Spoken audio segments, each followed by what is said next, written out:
Hello नमस्कार प्यारे छात्रों। जय जवान जय किसान। सभी को मेरा प्यार भरा नमस्कार। चलिए, आज की हमारी ये पीसीएमबी की फर्स्ट चैप्टर की लास्ट क्लास है। इसमें आज मैं आपको प्रकाश वाला चैप्टर कंप्लीट कराने वाला हूँ। इसके क्वेश्चन आंसर तो आपके कंप्लीट हो गए हैं और आगे आप देखिए इसके ऑब्जेक्टिव और रहे हैं, वो ऑब्जेक्टिव आज कंप्लीट कर लेते हैं हम लोग और अच्छे से समझने की कोशिश करना और सीखना। ठीक है ना, चलते हैं।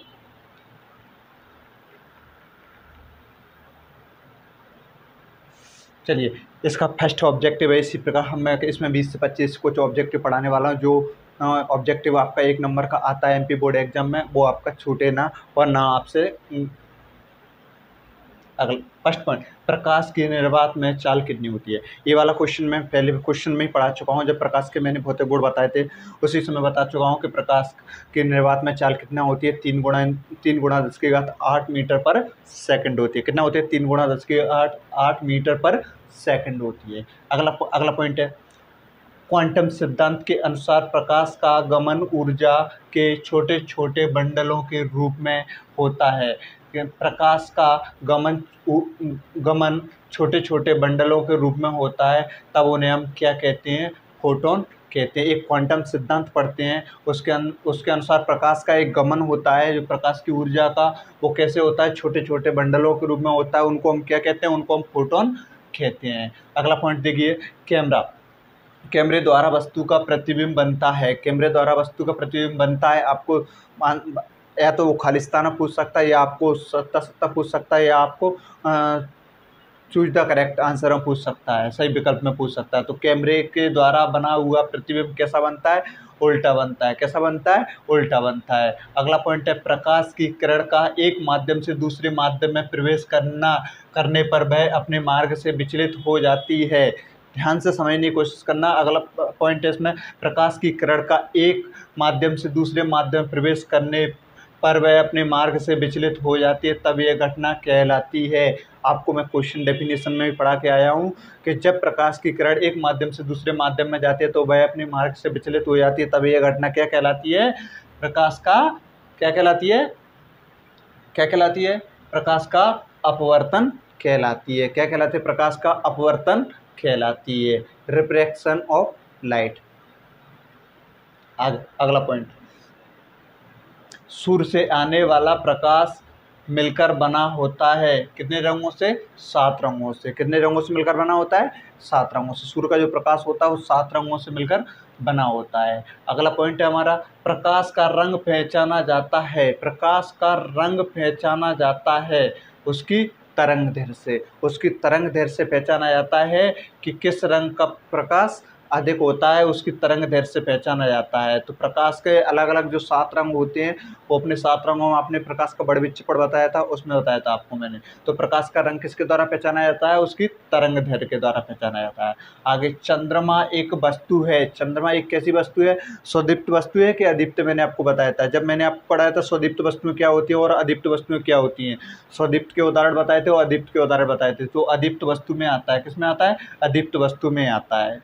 अगला पॉइंट, प्रकाश एक सीधी रेखा में गमन करता है। प्रकाश एक रेखा में गमन करता है। प्रकाश किसी रेखा में गमन करता है? एक सीधी रेखा में गमन करता है। ये भौतिक कुछ पॉइंट हैं जो मैंने आपको भौतिक गुण में बता दिए थे। अब चलिए अगले पॉइंट की ओर चलते हैं हम लोग। आप लोग अच्छे से समझते चलना, हम इस पॉइंट पे थे। अगला, प्रकाश की किरण एक दूसरे के मार्ग में उत्पन्न नहीं करती है। प्रकाश किरण एक दूसरे के मार्ग में क्या उत्पन्न नहीं करती है? बाधा उत्पन्न नहीं करती है। क्या उत्पन्न नहीं करती? बाधा मतलब किसी प्रकार की रुकावट उत्पन्न नहीं करती है। अगला पॉइंट है, प्रकाश तरंगों की प्रकृति होती है। कैसी होती है?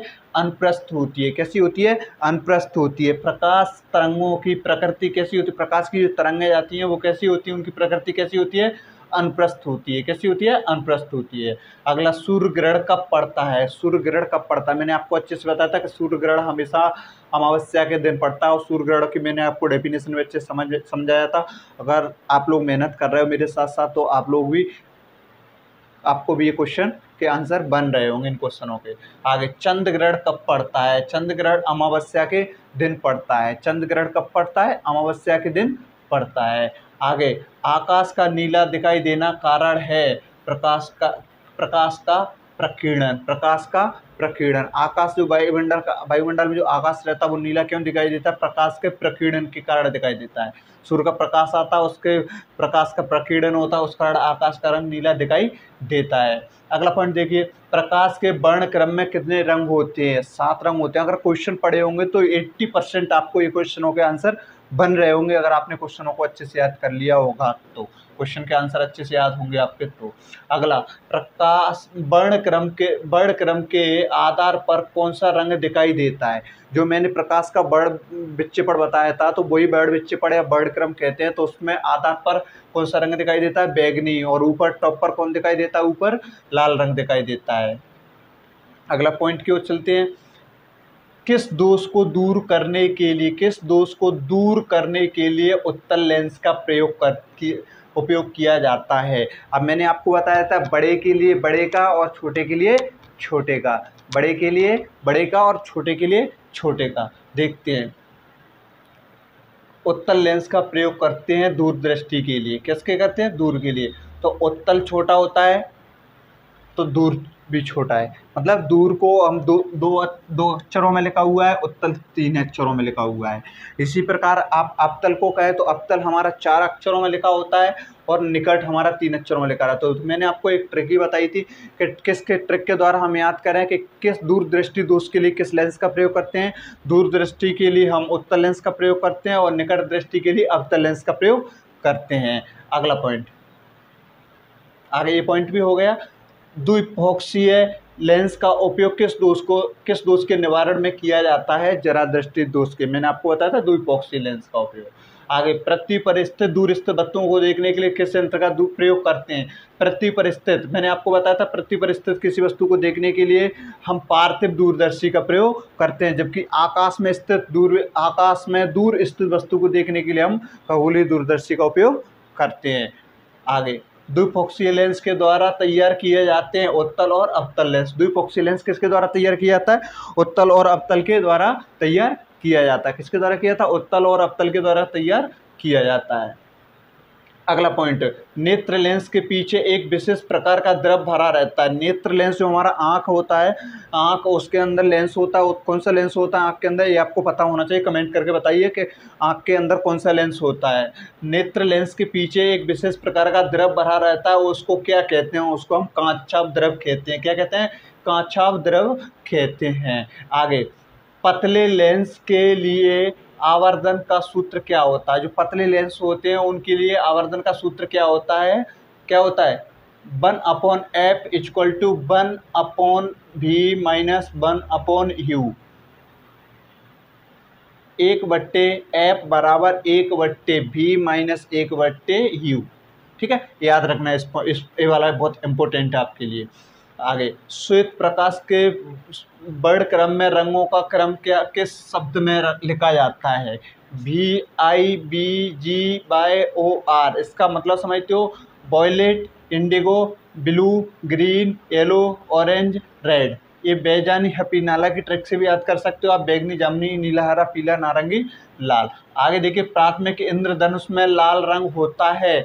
प्राथमिक इंद्रधनुष जब दिखाई देता है, प्राथमिक इंद्रधनुष जब दिखाई देता है तो उसमें लाल रंग कहाँ होता है? लाल रंग सबसे ऊपर होता है। कहाँ होता है? लाल रंग सबसे ऊपर होता है। आगे देखिए, द्वितीयक इंद्रधनुष में के बनने में जब 2 प्रकार के इंद्रधनुष बनते हैं, एक प्राथमिक बनते हैं, एक द्वितीयक बनते हैं। प्राथमिक में इंद्रधनुष में लाल रंग कहाँ होता है? सबसे ऊपर होता है। जबकि द्वितीयक इंद्रधनुष बनने में प्रकाश की किरण का पानी की बूंद से होता है, जो 2 बार परावर्तन और 2 बार अपवर्तन होता है। ध्यान रखना, द्वितीयक इंद्रधनुष के बनने में प्रकाश किरण का पानी की बूंद से होता है। ध्यान रखना, जो द्वितीयक इंद्रधनुष दिखाई देता है वो क्यों दिखाई देता है? पानी की बूंद से होता है, क्योंकि उसमें 2 बार परावर्तन हो जाता है और 2 बार अपवर्तन हो जाता है। आगे देखिए, अपवर्तन के द्वितीयक नियम की खोज किसने की थी? अपवर्तन के द्वितीयक नियम जो दिया था, अपवर्तक द्वितीयक नियम की खोज किसने की थी? विल्ब्रोड स्नेल ने की थी। किसने की थी? विल्ब्रोड स्नेल ने की थी। आगे, कांच का अपवर्तना किस रंग में अधिकतम होता है? कांच का अपवर्तनांक किस रंग में अधिक होता है? किस रंग में अधिक होता है? यानी बैंगनी रंग में कांच का अपवर्तनांक सबसे अधिक होता है। आगे देखो, प्राथमिक इंद्रधनुष द्वितीयक इंद्रधनुष की तुलना में चमकीला होता है, कम या अधिक? आपको जवाब देना है कम होता है या अधिक होता है। प्राथमिक इंद्रधनुष द्वितीयक इंद्रधनुष की तुलना में चमकीला होता है, अधिक होता है। कैसा होता है? अधिक होता है। अगला पॉइंट, विचलन कोण का मान किस रंग के लिए अधिक होता है? ये पॉइंट दोनों बहुत इंपॉर्टेंट है आपके लिए, ठीक है। ये तीनों इंपॉर्टेंट हैं। कांच वाला भी, कांच का अपवर्तनांक किस रंग के लिए अधिक होता है? बैंगनी रंग के लिए अधिक होता है। और द्वितीयक प्राथमिक इंद्रधनुष द्वितीयक इंद्रधनुष की तुलना में कैसा होता है? अधिक चमकीला होता है। और विचलन कोण का मान किस रंग के लिए अधिक होता है? बैंगनी के लिए अधिक होता है। विचलन कोण का मान किसके लिए अधिक होता है?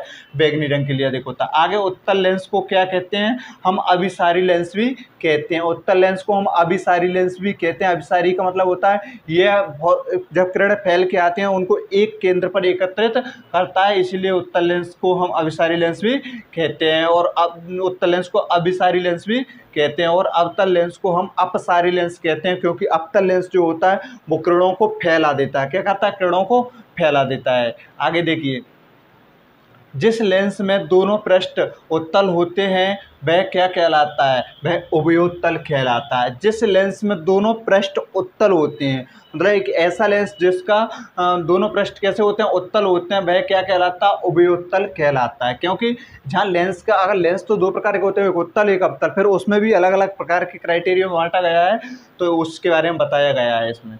आगे देखिए, अवतल लेंस कितने प्रकार के होते हैं? अवतल लेंस 3 प्रकार के होते हैं। कितने प्रकार के होते हैं? 3 प्रकार के होते हैं, ठीक है। अगला पॉइंट, यदि लेंस की क्षमता प्लस 2D है तो उसकी फोकस दूरी क्या होगी? 50 सेंटीमीटर होगी। यदि 2D है तो उसकी फोकस दूरी कितनी होगी?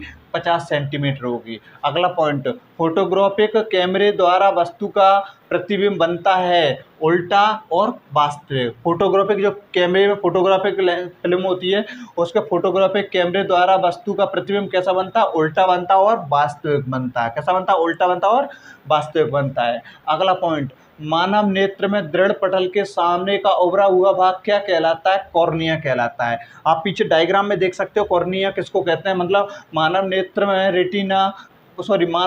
दृढ़ पटल के सामने का उभरा हुआ भाग क्या कहलाता है? क्या कहलाता है? कॉर्निया कहलाता है। अगला पॉइंट, आँख की रेटिना पर वस्तु का प्रतिबिंब बनता है, वास्तविक बनता है और उल्टा बनता है। याद रखना, हमारी जो आँख की रेटिना होती है उस पर प्रतिबिंब कैसा बनता है? वास्तविक बनता है, क्योंकि हमें सीधा दिखाई देता है, और कैसा उल्टा होता है? वास्तविक और उल्टा होता है। एक अगला पॉइंट लास्ट, स्वस्थ नेत्र का निकटतम बिंदु स्थित होता है। स्वस्थ मनुष्य के जो निकटतम बिंदु होता है जहाँ से मनुष्य को साफ दिखाई दे जाता है, वो होता है 25 सेंटीमीटर। कितना होता है? 25 सेंटीमीटर। यहाँ पे ये आज की क्लास हमारी ख़त्म हो गई है। बस इतने से ऑब्जेक्टिव, थोड़ी सा ऑब्जेक्टिव आपको याद कर लेना, इन्हीं में से आपका एक ऑब्जेक्टिव बन जाए।